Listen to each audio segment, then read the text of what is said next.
السلام علیکم ورحمۃ اللہ وبرکاتہ.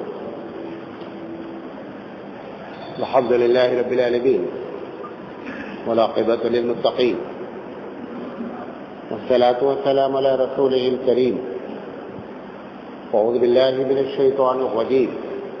بسم اللہ الرحمن الرحیم. والفجر ولیال عشر. صدق اللہ العظیم. محترم حضرات، میں جس عنوان پر آپ تک بات کرنا چاہ رہا ہوں وہ یہ ہے کہ یہ آخری یہ جو ذی الحجہ کا 10 دن ہے، اس کی فضیلت کیا ہے اور کیوں. یہ 2 باتیں ہم آپ کے سامنے رکھنے کی کوشش کریں گے. اللہ رب العزت سے ہم دعا کرتے ہیں کہ اللہ تعالی ہم کو صحیح بات کہلائے اور آپ کو صحیح بات سمجھنے کی توفیق عطا فرمائے. یہ جو میں نے آیت آپ کے سامنے تلاوت کی، پروردگار عالم قرآن مجید میں کبھی کبھی کوئی بات کو اہم بتانے کے لیے قسم کھاتا ہے. کبھی سورج کی قسم کھاتا ہے، کبھی چاند کی قسم کھاتا ہے. حالانکہ ہم کو ساری قسموں سے منع کیا گیا ہے، ہم کو صرف ایک ہی قسم کی اجازت ہے، وہ ہے اللہ کی قسم. اب اللہ سے بڑا کوئی نہیں ہے، لہذا وہ جس کی بھی قسم کھائے گا وہ چھوٹا ہی ہے. تو وہ جس کی بھی قسم کھاتا ہے اس کی کوئی نہ کوئی وجہ ہوتی ہے. یہاں پہ جو قسم کھائی گئی ہے وہ قسم کھائی گئی ہے کہ قسم ہے صبح کی، اور قسم ہے ان 10 دنوں کی. کون سے 10 دن؟ ذی الحجہ کے جو 1 سے لے کر کے 10 تاریخ ہے، اس کی قسم کھائی ہے. ہمارے یہاں جمہور مفسرین کی رائے ہے کہ یہاں پر اس سے مراد جو ہے وہ یہ 10 ذی الحجہ ہے. تو پہلے مختصر ہم اس کی تھوڑی سی فضیلت بیان کرتے ہیں، پھر یہ کہ اس کی فضیلت کیوں ہے. اس سے پہلے میں نے آپ کے سامنے یہ تقریر کی نہیں ہے کبھی، مطلب اب تک یہ تقریر کی ہی نہیں. یہ بہت سوچ کر کے بات صبح سے تیاری کر کے یہ تقریر آپ کے سامنے عرض کر رہا ہوں.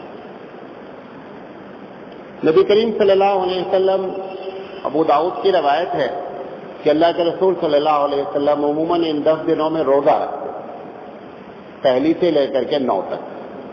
10 تاریخ کا روزہ حرام ہے. 1 سے لے کر 9 تک عموماً کبھی لگاتار بھی رکھے، لیکن ایسا تو حدیث میں نہیں معلوم ہوتا ہے کہ 1 سے لے کر 9 دن لگاتار، ایک رکھ دیا پھر کبھی چھوڑ دیا، لیکن ان دنوں میں آپ عموماً روزہ رکھتے تھے. دوسری جگہ دوسری حدیث میں آیا ہے کہ نبی کریم صلی اللہ علیہ وسلم نے فرمایا کہ ان 10 دنوں میں اللہ تعالیٰ کو جو سب سے زیادہ پسندیدہ عمل ہے وہ ہے خون کا بہانا، یعنی قربانی کرنا.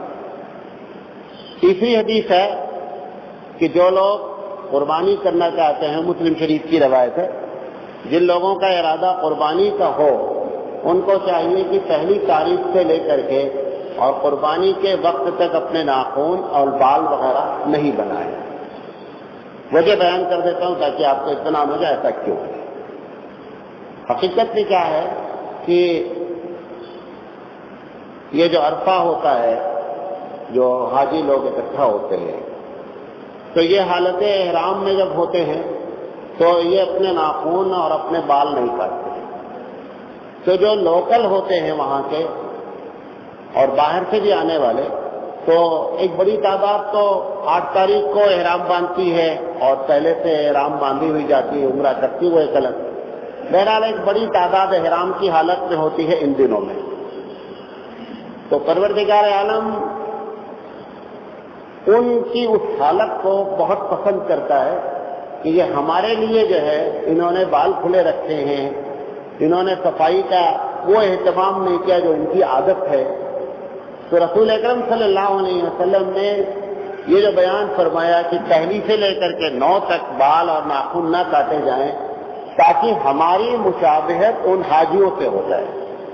اور حاجیوں پر خصوصی فضل ہوتا ہے، ہو سکتا ہے اس فضل کے طفیل میں ہماری بھی گاڑی پار ہو جائے. اس بنیاد پر یہ بات کہی گئی کہ 1 سے لے کر کے اور جب تک آدمی قربانی نہ کرے اس وقت تک بال اور ناخن نہ کاٹے۔ عرفے کے دن کے روزے کے بارے میں اللہ کے رسول صلی اللہ علیہ وسلم نے ان لوگوں کو جو لوگ حاجی نہیں ہوتے ہیں، جو جمہور کا مسلک ہے کہ حاجیوں کو 9 تاریخ کو روزہ رکھنا افضل نہیں ہے، کیوں؟ 9 تاریخ ان کا بہت ہی بزی دن ہوتا ہے، اگر روزہ رکھیں گے تو اپنے رب سے لو نہیں لگا پائیں گے اور تھک جائیں گے، اس لیے ان کے لیے روزہ نہ رکھنا افضل ہے۔ لیکن بقیہ لوگ جو حج پر نہیں گئے ہیں، آپ صلی اللہ علیہ وسلم نے فرمایا کہ عرفہ کا روزہ جو ہے 1 سال پہلے اور 1 سال بعد کے سارے گناہوں کو ختم کر دیتا ہے۔ جب کبھی ایسی حدیث آتی سارے گناہ، تو یاد رکھیں گناہ کبیرہ کبیری معاف ہوتا ہے۔ ہمیشہ ایسی جب بھی آپ کو حدیث آئے تو اس سے مراد ہوتا ہے گناہ صغیرہ ہی معاف ہوتے ہیں، کبیرہ بغیر معاف کرائے کبھی ہوتے ہی نہیں ہیں۔ رب کی پالیسی ہے گناہ کبیرہ کے بارے میں، جب تک اس کے سامنے اپنے کو ذلیل و خوار کر کے، اس گناہ کا اعتراف کر کے، شرمندگی اختیار کر کے، نہ کرنے کا ارادہ کر کے جب توبہ کی جاتی ہے تب پروردگار عالم ان گناہوں کو معاف کرتا ہے۔ یہ مختصر سی اس کی فضیلت ہے۔ جو بات آپ کے سامنے آج میں رکھنا چاہ رہا ہوں کہ آخر اس 10 دن کی فضیلت ہے کیا؟ دیکھیں، اس میں 4 بنیادی کام ہوتے ہیں اس 10 دنوں میں۔ سب سے پہلی چیز تو کہ انہی دنوں میں حج ہوتا ہے، ان 10 دنوں میں، اور حج جو ہے وہ 2 چیزوں کا نام ہے، جان کو لگانا اور مال کو لگانا۔ یہ تو اب حج آسان ہو گیا ہے، ورنہ آج کے 100 سال پہلے بلکہ 1960 سے پہلے لوگ جب حج کرنے جاتے تھے تو اپنے رشتہ داروں سے رو کر کے مل کر کے، کیونکہ سارا راستہ خطرے سے پر ہوتا تھا، زیادہ یہ ہوتا تھا معلوم نہیں حج پہ جا رہا ہے بندہ واپس آئے گا کہ نہیں آئے گا، تو جان اور مال دونوں کی قربانی حج میں ہوتی ہے۔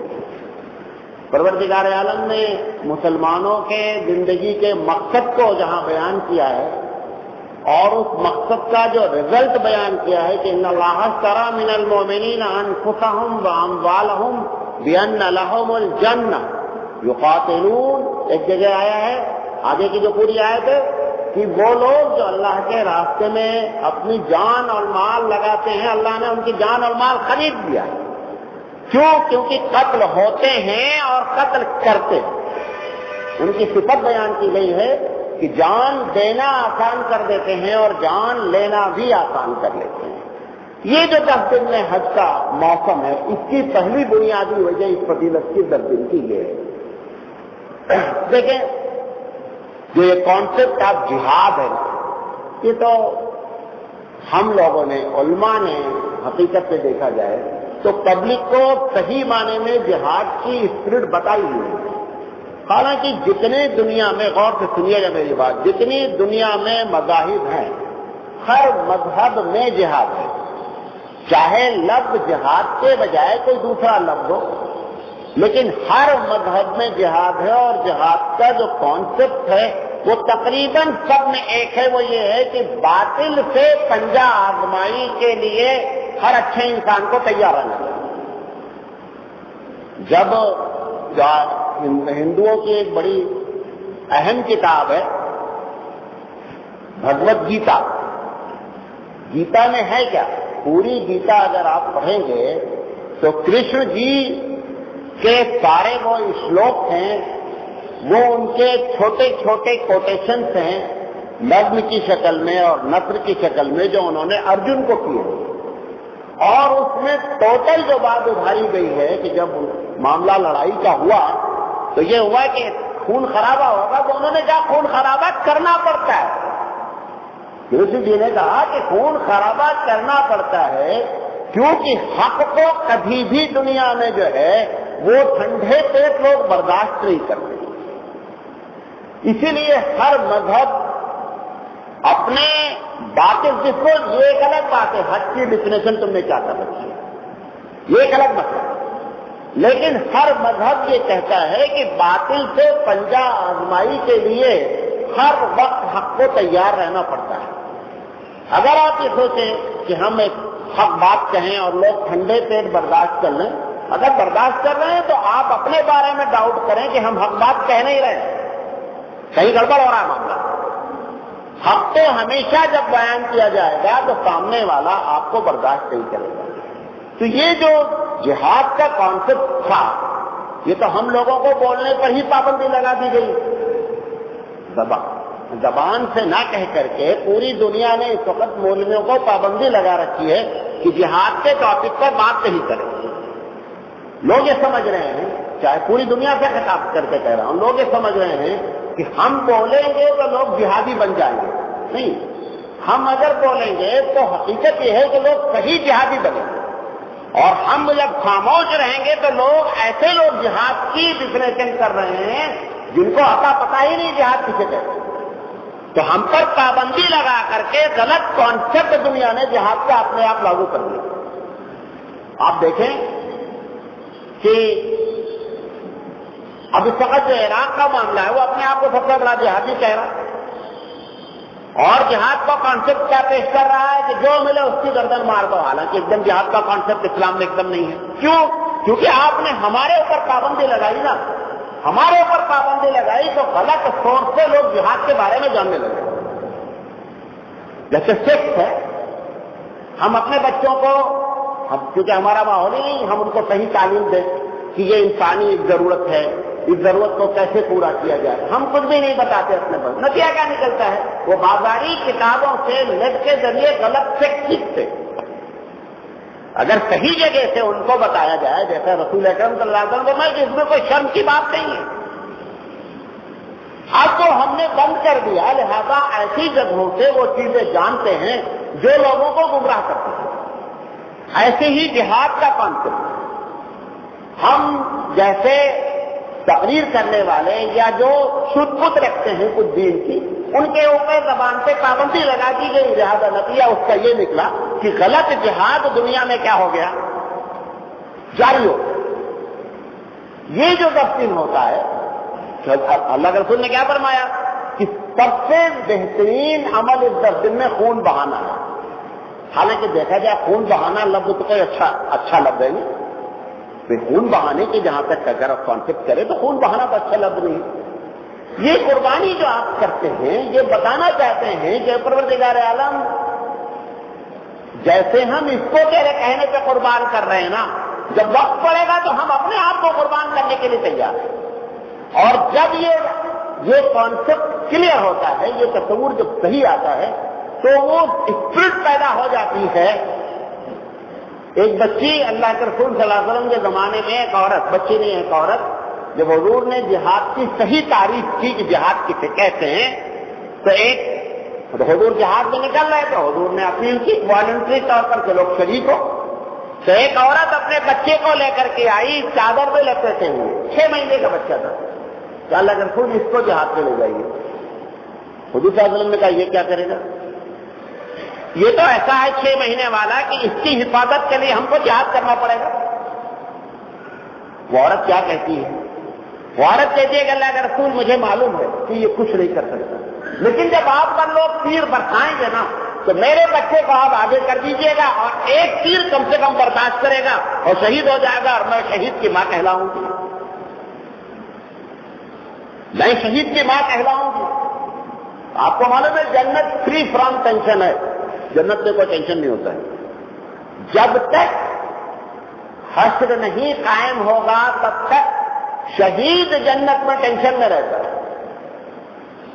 حالانکہ الٹی بات ہے, جنت تو شہید تو جیسے ہی پہنچتا ہے ویسے ہی اس کا ایک عجیب طرح کا استقبال ہوتا ہے. تو جب اللہ اس سے پوچھتا ہے کہ تمہیں کیوں ٹینشن ہے, یہ تو جنت ہے, یہاں ٹینشن کس چیز کا ہے, تم عالم برزخ میں ہو لیکن تمہارے ساتھ ٹریٹمنٹ جنت کا ہو رہا ہے. تو وہ کہتا ہے کہ جو چیز ہم کو شہادت میں نصیب ہوئی تھی وہ یہاں مل نہیں رہی. تو وہ پوچھتا ہے کہ وہ کیا ہے, کہتا ہے کہ جب میں شہید ہوا تو مجھے اللہ کا دیدار ہوا تھا, وہ یہاں میسر ہی نہیں. اب وہ میسر ہوگا کب, جب حشر قائم ہوگا. تو جب جہاد کا کانسیپٹ دے دیا جاتا ہے صحیح, وہ کیا ہے, کہیں بھی باطل کے خلاف لڑ جانا. اگر ہندوستان میں علماء نے آزادی کے موقع پر جہاد کا کانسیپٹ نہیں دیا جاتا تو قسم خدا کی کھا کے کہتا ہوں آج بھی آپ غلام ہوتے. یہ علماء نے وہ جہاد کا کانسیپٹ دیا اور اس کانسیپٹ کے بعد ہندوستان آزاد ہوا، ورنہ کسی کے بس کا نہیں تھا، کسی قوم کے بس کا نہیں تھا کہ ہندوستان کو آزاد کرا دے. انگریز نے توپ کے منہ پر علماء کو باندھ کر کے شوٹ کیا ہے اور پبلک میں شوٹ کیا گیا ہے.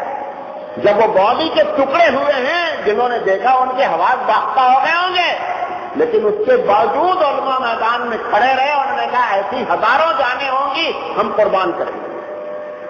تو اگر جہاد کو کانسیپٹ کلیئر نہیں دیا گیا ہوتا تو آج آپ آزاد نہیں ہوتے. لہذا یہ خون بہانے کا مطلب، اسی لیے اللہ کیا کہتا ہے لَن يَنَالَ اللَّهَ لُحُومُهَا وَلَا دِمَاؤُهَا وَلَكِنْ يَنَالُهُ التَّقْوَىٰ مِنكُمْ. یہ تمہارا خون اور تمہارا گوشت اور تمہارا گوشت کچھ بھی تھوڑے اوپر جاتا ہے. وہ تو دیکھنا چاہتا ہے کہ اگر قربانی کے وقت میں تمہارا یہ جذبہ ہے کہ اللہ یہ میں تیرے راستے میں قربان کر رہا ہوں، لیکن اگر وقت پڑے گا نا تو میں اپنی گردن دینے کے لیے تیار ہوں. اگر اس تصور سے قربانی ہوتی ہے تو قربانی ہے، ورنہ قربانی ایک رسم ہے جو بن چکی ہے. قربانی ایک رسم بن چکی ہے. ایک آدمی نے ایک قصہ لکھا دیا ہے، اطمینان سے بیٹھا ہے کہ میں نے سارے تیر مار دیے ہیں. یاد کرو اس ابراہیم کو جس سے کہا گیا انی ارا فی المنام انی اذبحک فانظر ماذا ترى قال یا ابت افعل ما تؤمر ستجدنی ان شاء اللہ من الصابرین. بیٹا میں دیکھ رہا ہوں کہ تجھے ذبح کر رہا ہوں. یہ بات کہنے کی ہے. اگر کوئی دیکھا بھی ہوتا تو شانتی سے اختیار دے رہتا ہے کہ خواب کا معاملہ ہے، لیکن ابراہیم ہے. بیٹے سے کہتے بیٹا بھی ایسا بیٹا ہے. کہتا ابا جان جب آپ دیکھ رہے ہیں اللہ کو کب کریے ذبح، اور اپنے آپ کو پیش کرتا ہے، اور کیا منظر رہا ہوگا کہ بیٹا کہتا ہے کہ ابا آنکھ پر پٹی باندھ دیجئے تاکہ مجھے ذبح کرتے وقت میری محبت آپ پر غالب نہ ہو. ہمارے علماء لکھتے ہیں حدیث کی روشنی میں کہ جب چھری چلائی ہے اسماعیل نے تو آواز اس طریقے سے آتی رہی جس طرح گلا کٹتے کو کھڑ کھڑ آواز آتی رہے، اس وقت تک ذبح کرتے رہے جب تک کی آواز بند نہیں ہو. کیوں؟ اے اللہ یہ جان تو ہم پہلے ہی سودا کر چکے ہیں. ان اللہ اشتری من المؤمنین انفسهم واموالهم لهم بان لهم الجنہ، کہ ہم تو پہلے ہی سودا کر چکے ہیں. اللہ جب تو جان مانگے گا اور مال مانگے گا تو تیار ہے، تیرا دیا ہوا تھا لے لے. اگر تو اس کی جان لینے پر مجھ سے خوش ہوتا ہے تو اس جیسے میں 100 بیٹے قربان کرنے کے لیے تیار ہوں. یہ بات ہے جو قربانی ہے اصل. اس لیے علامہ اقبال نے کہا رہ گئی رسم ادا روح دلالی نہ رہی، فلسفہ رہ گیا تلقین سدالی نہ رہی. بلال اذان دیتے تھے ہل جاتے تھے جب وہ کہتے تھے اشہد ان محمد رسول اللہ. جن کے کانوں میں آواز آتی تھی کیا سمجھتے تھے کہ اپنی زندگی کو وقف کر دینا ہے محمد صلی اللہ علیہ وسلم کے لیے. ہمارے کانوں میں یہ آوازیں آتی ہیں، ان قبروں کے پاس مسجد ہوتی ہے، اذان ہوتی ہے، اور ہم کہتے ہیں کہ محمد رسول اللہ اللہ کے رسول ہیں، جو کہیں گے ہم کریں گے. اور اس کے بعد اللہ کے رسول فرماتے ہیں لعن اللہ الیہود والنصارى اتخذوا قبور انبیائہم مساجدا، کہ لعنت ہو یہودیوں اور نصرانیوں پر جنہوں نے اپنی قبروں کو سجدہ گاہ بنایا ہے. اسی مسجد کے بغل میں قبر میں لوگ سجدہ کرتے ہیں، اور اشہد ان محمد رسول اللہ ان کی زندگی میں کوئی اثر نہیں ڈالتا، کیونکہ رسم ہے. روحانیت اسپرٹ کا خزان ہے گون، صرف ختم ہو گئی. یہ 10 دن کی جو فضیلت ہے وہ بندہ جب اپنے آپ کو، کیونکہ آپ کی زندگی کا مقصد جان اور مال کو اللہ کے لیے لگانا، وہ آپ پیش کر رہے ہیں. ہمارے یہاں ماحول کیا ہے؟ اب قربانی ہوتی ہے، بچے کو بولتے ہیں اندر چلے جاؤ بیٹا قربانی ہونے جا رہی ہے. سنت رسول دیکھیے، اللہ کے رسول کو نرینہ اولاد کوئی زندہ نہیں، آپ کو معلوم ہے. فاطمہ رضی اللہ تعالی عنہا کی قربانی ہونے جا رہی ہے. کہا بیٹا فاطمہ آؤ کھڑی ہو، تمہاری قربانی کر رہے، دیکھو کیا بتانا چاہتے کہ دیکھو تم کس طریقے سے اپنی مرضی اللہ کے لیے پیش کر رہی ہے کہ اللہ یہ جان دے رہی ہوں، جس دن تم مانگے گا یہ جان کے تیرے لیے حاضر ہے، ورنہ فاطمہ کو کھڑا کرنے کا کیا ضرورت ہے؟ امام مالک علیہ الرحمہ کے یہاں تو باقاعدہ فتویٰ ہے کہ اگر عورت کی قربانی ہو رہی ہے تو عورت اپنے ہاتھ سے قربانی کرے۔ تم نے تو وہ خون دیکھ کر کے جب خون سے گھبراؤ گے تو باطل سے کیسے ٹکراؤ گے؟ یہ طاقت اس لیے چھوڑے دی گئی ظلم کرنے کے لیے، یہ تو دنیا میں کہ اللہ کے بندوں کے ساتھ ظلم نہیں ہونا چاہیے، اللہ اس ظلم کو روکنے کے لیے ہم سب کچھ کرنے کے لیے تیار ہے۔ ہمیں آزادی میں دکھلایا علماء نے کہ ہم ظلم کو برداشت نہیں کریں گے، دھجیاں اپنی اڑوانے کے لیے تیار ہیں۔ محتاط اندازے کے مطابق کم سے کم 1650 سے لے کر اور 1947 تک 55,000 علماء شہید ہوئے، اور اگر ان کے اندر یہ خون کے گھبرانے کا ہوتا تو آپ کو جیسے بتایا آپ آج بھی غلام ہوتے۔ لہذا یہ دنیا جو کہتی ہے کہ جہاد کا آپ نے غلط آدمیوں سے ڈیفینیشن کروایا ہے، ہم لوگوں پر پابندی لگا کر کے اس کا یہ نتیجہ نکلا۔ یہ 10 دن کی فضیلت میں ایک چیز جب دبا کرتا تو کیا کہتا بندہ؟ ان صلاتی ونسکی ومحیای ومماتی للہ رب العالمین، کہ اللہ یہ میری نماز تیرے لیے ہے، اگر اس نماز سے تو نہ حاصل ہوا تو نماز نہیں، کچھ بھی نہیں، یہ ایک ایکسرسائز ہے۔ کہتا میری نماز تیرے لیے، دبا کرنے سے پہلے کہتا ہے میری نماز تیرے لیے، میری قربانی تیرے لیے، میں تو زندہ ہوں تیرے لیے، مرتا ہوں تیرے لیے۔ یہ 10 دن میں بندہ عہد کرتا ہے کہ پروردگار عالم جو کچھ ہے سب تیرے لیے ہے۔ آپ بتائیے اس کی فضیلت ہونی چاہیے جب آپ عہد کرتے ہیں، لیکن یہ سارے عہد لفظی ہیں۔ اسی وجہ سے ایک بڑی تعداد آپ کی ہے لیکن دنیا میں عزت نہیں ہے، کیونکہ آپ اور ہم اللہ کے دربار میں ایز اے مسلم ریکارڈ ہی نہیں ہے، صرف زبانی جمع خرچ ہے، کہتے ہیں دعائیں پڑھتے ہیں۔ عرفات جس دن شروع ہوگا پوری دنیا میں کس چیز کی تکبیر گونجے گی؟ اللہ اکبر، اللہ اکبر، اللہ اکبر، تکبیر گونجے گی، لا الہ الا اللہ واللہ اکبر، اللہ اکبر وللہ الحمد۔ کیا بتانا چاہ رہے پوری دنیا کو؟ پوری دنیا کو کیا بتانا چاہ رہے؟ 5 دن ہر نماز کے بعد، حتیٰ کہ عورتوں کو اپنی تنہا نماز پڑھنے میں بھی اس کا کہنا واجب کا فتویٰ ہے۔ کیا بتانا چاہیے کہ اللہ ہم نے آپ کو بڑا مان لیا ہے، آپ ہمارے لیے بڑے ہیں، اور آپ بڑا جو کہتا ہے وہ کرنے کے لیے ہم تیار ہیں۔ اس لیے آپ کے اس 10 دن کی ویلیو ہے کہ تم نے رب کی کبریائی کو مانا ہے۔ راستے میں جاتے ہوئے بقرعید میں کیا ہے کہ آپ تکبیر کہتے ہوئے جائیں گے، امام صاحب خطبہ پڑھیں گے، اس میں تکبیر کہی جاتی رہے گی، ہر نماز کے بعد تکبیر کہی جاتی رہے گی۔ یہ تکبیر ان دنوں میں گنجا کر کے پورے عالم کو بتانا چاہتے ہیں ہم وہ قوم ہیں جس نے رب کو بڑا مانا ہے، سب نیچے ہیں، رب جو کہے گا وہ کریں گے۔ تب پروردگار عالم خوش ہوتا ہے، تب وہ کہتا ہے عرفہ کے میدان میں فرشتوں بتاؤ ان کو کیا اجر دیا جائے، جن کے بال کھلے ہوئے ہیں، جن کے بال کھلے ہوئے ہیں، گڑگڑا کے ہم سے مانگ رہے ہیں کہ اللہ ہم تیرے دربار میں حاضر ہیں۔ پروردگار عالم جتنا عرفہ کے دن معاف کرتا ہے اتنا پورے سال کا بھی نہیں معاف کرتا، صرف اس وجہ سے کہ رب کی کبریائی کا اعلان ہو رہا ہے۔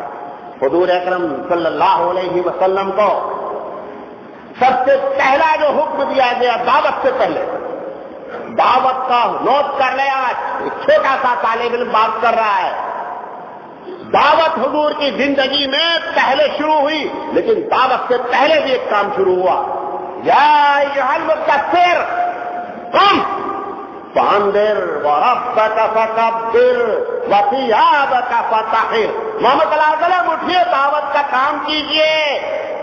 پہلا آرڈر دیا جا رہا ہے، عمل 3 سال کے بعد شروع ہوئی اوپنلی، اسی وقت کہا جا رہا ہے وَرَبَّكَ فَكَبِّرْ، اے محمد صلی اللہ علیہ وسلم اپنے رب کو بڑا کر کے دکھائیے دنیا کے سامنے کہ رب کو بڑا کرنے کے معنی کیا ہیں.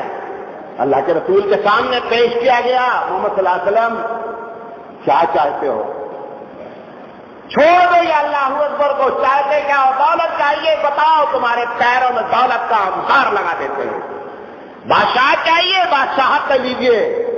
حضور اکرم صلی اللہ علیہ وسلم نے فرمایا یا تو اس رب کو بڑا کر کے رہوں گا اور یا پروردگار عالم مجھے اٹھا لے گا. او نتوفینک کا یا تو میری موت واقع ہو جائے گی. لیکن یہ بھول جانا ہم آئے ہیں اس دھرتی پر اپنے رب کو بڑا کرنے کے لیے. جب تک رب بڑا نہیں ہوتا تب تک تم چھوٹے ہو اور جب رب بڑا ہو جاتا ہے اس کے طفیل میں تم دنیا میں بڑے ہو جاتے ہو. یہ مہینہ وہ مہینہ ہے. یہ وہ 10 دن وہ 10 دن ہے جس میں آپ اپنی نمازوں کا دھیان دیں, روزہ رکھے ہیں. سب کچھ میں رب کی بڑائی کا سب سے بڑا پہلو کا غالب کیا جاتا ہے. لوگ سمجھتے ہیں, شاعر نے کہا نا یہ شہادت جو ہے الفت میں قدم رکھنا ہے. لوگ آسان سمجھتے ہیں مسلمان ہونا. یہ لا الہ الا اللہ پڑھ کر کے اگر لوگ مسلمان ہو جاتے تو ابو جہل نے بھی یہ بات کہی تھی. جب لوگوں نے کہا ابو سفیان سے ابو سفیان سے جب کہا کہ جب محمد صلی اللہ علیہ وسلم کہتے ہیں کہ قولوا لا الہ الا اللہ تفلحوا, پہلے ابو سفیان فلاح پا جا. انہوں نے کہا دیوانو یہ جو محمد صلی اللہ علیہ وسلم مطالبہ کر رہے ہیں لا الہ الا اللہ کا اس کا معنی سمجھے ہو؟ ابو سفیان کہتا ہے بعد میں ایمان لائے, صحابی کے درجے کو پہنچے. ابو سفیان کہتے ہیں کہ اگر لا الہ الا اللہ زبان سے کہنے کی بات ہو تو میں 1000 مرتبہ کہنے کے لیے تیار ہوں, لیکن یہ لا الہ الا اللہ کا مطلب اللہ کو سب معاملے میں بڑا کرنا. کیسے بڑا کر سکتے ہیں؟ ہمارے پاس تو سینکڑوں بت ہیں جو اس سے بڑے بڑے ہیں. ہمارا نفس ہے جو اس سے بڑا ہے. ہم کیسے پڑھ لیں یہ کلمہ جس کو آپ بڑی آسانی سے پھانچتے رہتے ہیں؟ ایک مرتبہ زندگی میں لا الہ الا اللہ پڑھنے کا وہ درجہ ہے. اگر اس نیت سے پڑھ لیا جائے کہ رب بڑا ہے, اب رب کو کہیں نہیں چھوٹا کریں گے, نہ اپنی سماجی زندگی میں چھوٹا کریں گے, نہ قانونی زندگی میں چھوٹا کریں گے. وہ ایک کلمہ ایسا ہے کہ آپ کو جنت میں داخل کر سکتا ہے. شاعر نے کہا نا کہ کر کا من کا ڈار دے, من کا من کا پھیر, چھوڑ دے ہاتھ کا مالا, جب دل میں جو مالا رکھا ہوا تب جا کے لا الہ الا اللہ. ابو سفیان تم سے زیادہ سمجھتا تھا لا الہ الا اللہ کا معنی. کافر تھے اس وقت, آپ سے زیادہ سمجھتے تھے کہ لا الہ الا اللہ کا معنی کیا ہے. آپ لا الہ الا اللہ بھی پڑھتے ہیں, 11ویں بھی کرتے ہیں, لا الہ الا اللہ بھی کرتے ہیں, طواف بھی کرتے ہیں, لا الہ الا اللہ پڑھتے ہیں, سجدہ بھی کرتے ہیں غیروں کا. کون سا لا الہ الا اللہ ہے؟ کون سا لا الہ الا اللہ ہے؟ جنہوں نے 360 بت اپنے گھروں میں رکھے تھے. اللہ کے رسول صلی اللہ علیہ وسلم کے آگے جب جا کر کے لا الہ الا اللہ پڑھا تو کچرے میں لپیٹ کر کے کچرے کی ٹوکری میں ڈالا, پھینکا گیا بتی میں. یہ ہوتا ہے لا الہ الا اللہ. اس کا آپ اعلان اس 10 دن میں کرتے ہیں. اپنی جان کا اعلان, اپنی مان کا اعلان, رب کی کبریائی کا اعلان.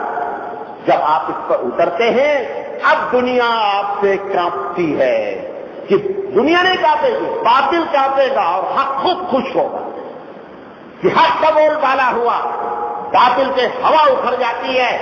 خالد بن ولید رضی اللہ تعالی عنہ کہتے ہیں کتنی جنگیں ایسی ہوئی ہیں, خالد بن ولید نے جنگ لڑی ہی نہیں. پہنچے, پیغام دیا کہ دیکھو یاد رکھنا موت اتنی پیاری ہے جتنا تم کو شراب پیاری ہے. اس رب کا پیغام لے کے نکلا ہوں جس نے کہا ہے کہ بندوں کو بندوں کی غلامی سے چھڑانا ہے اور رب ذوالجلال کی غلامی میں داخل کرنا ہے. اس کا پیغام لے کر آیا ہوں. اگر تم سمجھتے ہو موت سے ڈرتا ہوں, لا پلا موت کے پیالے پلا. سامنے والے نے کہا اگر بہت زیادہ ایمان تگڑا ہے کہ زہر کا پیالہ ہے پیلے دیکھیں, اگر موت سے نہیں ڈرتا کالے کا پیالہ. اگر تو سمجھتا ہے کہ میرے رب کے علاوہ کوئی مارتا ہے تو آج تجھے دکھاتا ہوں مارتا کون ہے. سنکھیا جسے کہتے ہیں, زہر کا پیالہ. خالد بن ولید نے اٹھایا, بسم اللہ الذی لا یضر مع اسمہ شیء فی الارض ولا فی السماء وهو السمیع العلیم. دنیا ہی میں نہیں، اسپیس میں بھی کوئی نقصان نہیں پہنچا سکتا. یہ دعا کا مطلب یہ ہوتا ہے دنیا میں اور اسپیس میں کوئی نقصان نہیں پہنچا سکتا جب تک رب ذوالجلال نہ چاہے. اور ایک گھونٹ میں پورا پیالہ پی لیا اور دنیا کو بتایا دیکھ موت رب کے ہاتھ میں، موت رب کے ہاتھ میں ہے. اور ساری جتنی فوج تھی سامنے والی سرنڈر ہو گئی. کیسے آدمی سے ہم پنجہ نہیں لڑا سکتے. یہ ہوتا ہے جب آپ حق لے کر کے چلتے ہیں، رب کو بڑا کرتے ہیں، تو یہ کیفیت ہوتی ہے. اس بنیاد پر یہ آپ کی فضیلت بیان کی گئی ہے. آخری بات کہہ کر اپنی بات ختم کرنا چاہوں گا. دو نبی اس دنیا میں ایسے ہیں، رسول ایسے ہیں جو پروردگار عالم کی نگاہ میں سب سے بہترین نبی ہیں. ایک ابراہیم علیہ السلام اور ان سے بھی افضل ہمارے نبی کریم صلی اللہ علیہ وسلم ہیں. ان دو کی زندگی کے علاوہ عالم غور سے سنیے گا، ان دو کی زندگی کے علاوہ عالمی سطح پر قیامت تک کسی بھی نبی کو یہ درجہ رب ذوالجلال نے عطا نہیں فرمایا کہ ان کی زندگی تمہارے لیے نمونہ ہے. ہر نبی کی زندگی نمونہ ہے، اپنے وقت میں ہے. یہ دو نبی ایسے ہیں جن کی زندگی ٹل ٹو قیامت نمونہ ہے. اس کی وجہ کیا تھی؟ ابراہیم نے بتایا تھا کہ اللہ تو کہتا آگ میں کود جا. اگر تو آگ میں کودنے پر راضی ہے تو ابراہیم چلنے پر اتنا راضی ہے جتنا تو کودانے پر راضی ہے. شاید کہتا ہے کود پڑا آتش نمرود میں عشق، عقل ہے محو تماشائے لبے خام ابھی. کبھی ترجمہ جانا ہے کیا؟ کہتا ہے آگ لگی ہوئی ہے. شاعر کہتا ہے علامہ اقبال ہے، کہتے ہیں علامہ اقبال کہ اگر عقل کے لحاظ سے دیکھا جائے تو عقل ابھی فیصلہ ہی نہیں کر پا رہی ہے ابراہیم کی عقل کہ کودا جائے یا نہیں کودا جائے. عشق الہی ابھی عقل کے فیصلے سے پہلے کود پڑا ہے. وہ اللہ سے محبت وہ عقل سے پہلے کی بات ہوتی ہے. بات سمجھے شیر کا؟ عقل ہے محو تماشائے لبے بام ابھی. آپ کے کنارے عقل کھڑی ہے اور اس سے الہی کود پڑا ہے. اللہ جبریل نے کہا تھا نا، بعض روایتوں میں آتا ہے جبریل نے کہا کہ اللہ سے دعا مانگو ابراہیم. جبریل بھی حیران ہے، یہ ابراہیم کا ایمان ہے کہ ہم چٹکلیوں کا نہیں ہے. ابراہیم علیہ السلام کا ایمان ہے جس پر جبریل رقص کرتا ہے. جبریل کیا کہتے ہیں؟ دعا کہتے ہیں کہ جو کچھ ہو رہا دیکھ رہا ہے اوپر والا کہ نہیں. کیا کہنا اس سے؟ بتایا اس کو جاتا ہے جو جانتا نہیں ہے. کیا وہ نہیں دیکھ رہا ہے کہ نمرود نے اتنا بڑا حق کا علاوہ لگا رکھا ہے؟ کہا اگر رب یہ چاہتا ابراہیم جل کر کوئلہ ہو جائے تو ابراہیم کو اتنی ہی خوشی ہے جتنا رب کو ہم کو چلانے میں خوشی ہے. اسی لیے پروردگار عالم ہمارے اور مالک کے، اسی لیے رب ذوالجلال نے آگ بجھانے کے لیے نہ تو بارش والے فرشتے سے کہا، نہ ہوا کے فرشتوں سے کہا گیا، نہ جبریل سے کہا گیا. کہا اگر ابراہیم اتنا میرے اوپر ڈپینڈنٹ ہے، میرے اوپر ڈپینڈ کرتا ہے کہ اللہ ہے میرا، دیکھ اللہ کیا کرتا ہے. کہتا یا نار کونی بردا وسلاما علی ابراہیم، کہ آگ ٹھنڈی ہونا اور اتنی ٹھنڈی ہونا کہ میرے ابراہیم کو ٹھنڈک نہیں لگنا. یہ رب ذوالجلال جب آپ اللہ والے بنتے تو پھر ایسے فرمان الہی جاری ہوتے ہیں. اس ابراہیم کی یاد کے لیے یہ 10 دن آیا ہے. اللہ نے کیا کہا؟ انی جاعلک للناس اماما. ابراہیم پوری دنیا کا امام تم کو بنائیں گے. آپ کو حیرت ہوگی 2/3 آبادی دنیا کی، 2/3 پاپولیشن دنیا کی آج بھی ابراہیم پر جان دیتی ہے. اور ہمارے نبی نے ابراہیم کو اتنا بلند کیا، اتنا بلند کیا، ہر نماز میں آپ کو درود پڑھنا ہے ابراہیم علیہ السلام. کیوں؟ ہمارے نبی خود ابراہیم کی دعا کا نتیجہ ہے. محمد صلی اللہ علیہ وسلم نے اس دعا کا احسان ایسے چکایا کہ قیامت تک ابراہیم علیہ السلام کو آپ ہر نماز میں یاد کریں گے. یہ 10 دن اس لیے آیا اس کی پہلو کی بنیاد یہ 4 باتیں. اس وجہ سے اللہ نے قسم کھائی والفجر وليال عشر، قسم ہے 10 دن کی 10 راتوں کی جس میں بندہ مسلمان اپنے اعمال کو اپنے جذبات کو اس طرح پیش کرتا ہے، لہذا پروردگار عالم اس 10 دن کی خبر کی قدر کرتا ہے۔ یہ باتیں آپ کے سامنے رکھنی تھی۔ قربانی کریں، اسپرٹ برقرار رکھیں۔ یہ رسمی طور پر حصہ لکھا دینا اور قربانی ہو جانا اور گوشت لے لینا، بازار سے بھی گوشت خریدا جا سکتا ہے، کوئی ایسا نہیں ہے۔ جب قربانی دے تو اسماعیل کو یاد کرے کہ اگر کہیں رب نے اسماعیل کی طرح ہماری بیٹے کی قربانی مانگی ہوتی، نتیجہ کیا نکلتا؟ کتنے لوگ کسوٹی پر اترتے؟ آپ بتائیں، اندازہ کریں کتنے لوگ کسوٹی پر اترتے؟ 0.1% بھی شاید ہم نہ اتر پاتے اپنے بیٹے کو قربان کرنے کے لیے۔ رب رحمان ہے، اسے معلوم ہے ابراہیم کا ایمان سب کا ایمان نہیں ہے۔ ابراہیم سے مطالبہ جو کیا گیا وہ ابراہیم کی اولاد سے اگر کر دیا جائے گا تو ایمان ہی چلا جائے گا۔ رب رحمان اور رحیم نے رحمت فرمائی کہ اس نے جان کے بدلے میں ایک جان کی قربانی مان کر جان کا جیسے بدلہ اسماعیل کو دیا گیا، ابراہیم علیہ السلام کو ثواب وہ آپ کو اس قربانی میں دے دیا جاتا ہے۔ لہذا اس کو اسپرٹ کے ساتھ ادا کرے اور اس دن کی قدر کرے۔ اللہ تعالیٰ سے دعا ہے کہ اللہ تعالیٰ کہنے سے زیادہ عمل کرنے کی توفیق عطا فرمائے۔ وآخر دعوانا الحمدللہ رب العالمین، سبحان اللہ بحمدہ، سبحانک اللہم بحمدک، اشہد ان لا الہ الا انت، استغفرک و اتوب الیک۔